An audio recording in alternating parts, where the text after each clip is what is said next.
Good morning again, everyone. My job this morning is to provide some context and show to us the evidence of the state of the Nigerian economy. Maybe we should start by asking ourselves this question: how do economies grow? Fundamentally, from our basic Eco 101, we were told that what determines the national output or income or growth of a typical economy is influenced by the interactions among the capital, the labor, the natural resources, and of recent, by technology. And all these interactions have come together in a way that gives the results, varied results to different economies. Many systems have used this basic economic model to grow and foster prosperity. And this simple equation also has led to serious challenges by so many economies, especially those ones that are naturally gifted, naturally resourced, the case of Nigeria. And so the question we want to look into is, how do some countries combine their resources and prosper? And why should some try and try and try, and yet they are failing? Today, we're going to look at the basic issues that, directed or led the national economic narratives in Nigeria, and then we look at what can be done. The first theme that we think we need to look into is the fact that despite our resources, despite the labor, despite the skill, despite everything that we need to build a strong system, the Nigerian economy remains weak and non-inclusive. Weak in the sense that our growth is not broad-based. Weak in the sense that many people are excluded from the economic activities. And if that happens, the fact that we want the unemployment rate to come down, we want people to prosper together, will become a challenging task. Let's look at some data here. The question we want to ask again is, are we really growing? Meanwhile, we're looking at the space of 10 years from 2012 to 2021. What has happened to the Nigerian economy? This year, or 2021, we can say, yes, we are coming out of the recession, we are trying, so we have about 3.4 growth. But when we look at it on a cumulative average from 2012 to now, we see that we are barely at 2% growth rate. This cannot sustain any economy. Not the economy that is growing in terms of the population, far beyond the growth rate of the economy. So from 2012 to now, our population growth rate has exceeded our GDP growth rate. But let's leave rate alone. Let's ask our question: what does it mean to the size of our economy? When you look at the blue line, we can conclude and say, oh, great, we are doing better. We are doing great. But when we ask ourselves this question again and say, what is the real growth rate, the real size of our economy, when we remove the effects of inflation and so many other economic costs, we can safely conclude that nothing has happened, nothing has changed from 2012 to now. So the size of the Nigerian economy remains relatively stagnant. When we come down to the equation again and say, what does it mean for an average Nigerian? We can say an average Nigerian, in terms of the income being earned from 2012 to now, is getting worse. The welfare is coming down. And these are clear signals that we need to do something very drastic. But we cannot do anything except we look at the productive base, except we look at the sectors that are producing, sectors that are coming up with output, sectors that are employing, sectors' productivity. The same situation is manifesting here. among our strategic sectors, we could conclude that if you look at the growth rate from 2012 to now, and then you also find the average over time, we are doing worse now than we started with in 2012. But maybe we can look strategically at the case of the oil and gas sector, because this sector is not just one of the sectors. It's indeed the sector that contributes the most to the welfare, to the strength, to the revenue of the Nigerian entity. We could not, despite the increase in prices of oil, appropriate the benefits that come with that. Unlike other economies, especially Saudi Arabia, who are already making sure that they are appropriating the benefits in the sector, Nigerian economy, especially the oil and gas sector, is still struggling. When we look at the critical challenges that are facing this sector, they are obvious. We all know them. From low crude oil production to dwindling investments, we have many international investors, many IOCs leaving our system. We have high cost of production. We also have the issue that is still standing now, that is the fuel subsidy debate. And that is not just enough. When we ask ourselves, what is the situation with our macro environment? The natural response of macro environment isn't just because, let's tackle inflation rate, let's tackle unemployment. It's a response from both the internal and the external imbalances.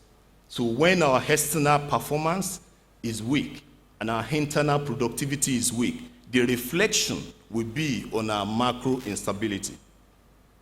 For instance, look at the situation of unemployment, look at the situation of poverty, look at the situation of inflation rate. And most importantly, let's look at the situation of labor productivity. From 16.9 in 2012 to 1.7 in 2021. This cannot sustain an economy. This is not just a question of inflation. This is a fundamental question that we need to look into. When we break down further what happens to the unemployment environment, we can conclude it doesn't matter the gender, it doesn't matter where you live, it doesn't even matter the type of certificate that you are parading. The problem is everywhere. We are struggling with unemployed youths out there. The next thing we want to look into is the fact that we have weak economy. When our economy is weak, our competitiveness also will reflect the weakness. For instance,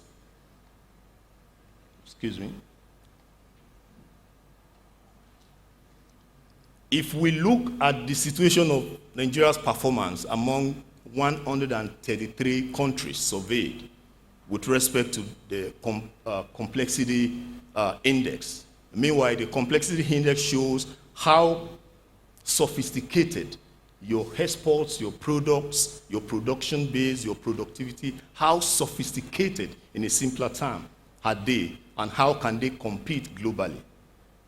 We have, from 2020 to years back to now, we've not been doing fine at all. And the question is, what position are we now? We have been doing 133 out of the 133. That's our position for the past 4 years. And now the question then is, if we have the whole product spelled out globally, if this, what you are looking at now, represents the global market space where countries come together to trade, the more of these products you are able to trade shows the strength that you have globally. But let's look at the situation with Nigeria. We hardly trade among all these products, except oil, crude oil, gas.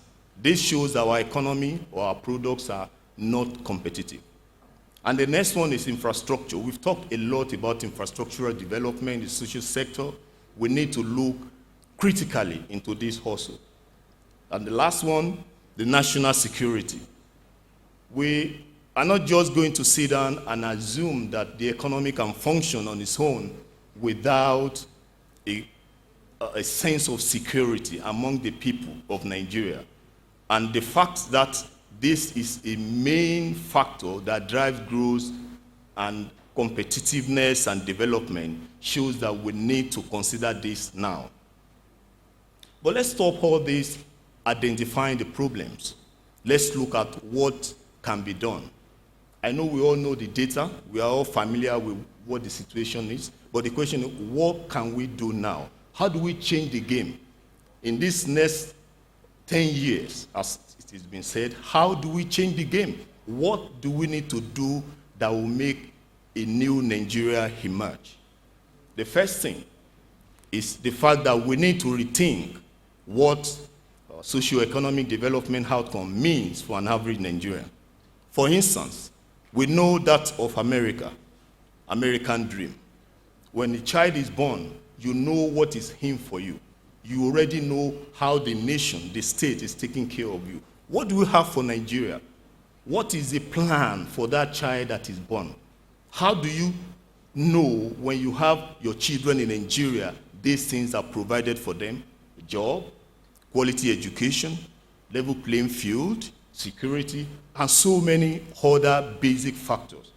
Beyond this, we also need to rethink the role of markets and private sector.